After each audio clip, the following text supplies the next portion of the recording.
সিজদায় পড়ে আল্লাহরে বলবেন, আল্লাহ এই পৃথিবীতে আমি ছাড়া তোমার গোলামের অভাব নাই, কিন্তু তুমি ছাড়া আমার দ্বিতীয় কোনো রব নাই। চোখের পানি ছেড়ে আল্লাহরে ডেকে বলেন, আল্লাহ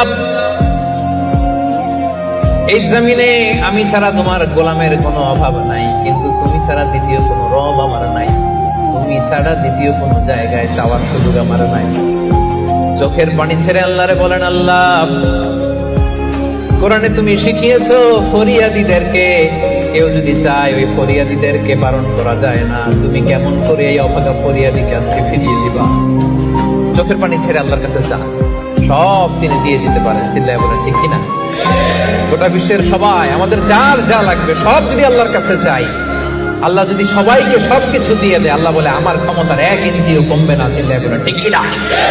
বিশ্বনবী বললেন, খায়রুকুম মান তাআল্লামাল কুরআন ওয়া আল্লামা, তোমাদের মধ্য থেকে ওই ব্যক্তি আল্লাহর কাছে সবচাইতে বেশি সেরা যে নিজে কোরআন শিখে অন্যরে শিখায়া দেয়। আপনি কোরআন শিখলে আপনি সেরা, আবার আপনি যদি শিখায়া দেন তবেও আপনি সেরা।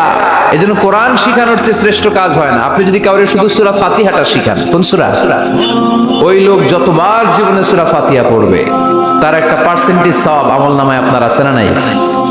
আবার ওই লোক যদি কাউরে এই সূরা ফাতিহাটা শিখায়, আবার যারে শিখালে যদি আবার আরেকজনকে শিখায়, এভাবে যতজনকে শিখাবে প্রত্যেকের সওয়াব থেকে একটা পার্সেন্টেজ সওয়াব আপনার আমলনামায় দিয়ে দিবে কে? এজন্য কোরআন শিখবো, শিখাবো, শিখবো, শিখাবো। যারা কোরআন জানি না, কোরআন জেনে মরবো।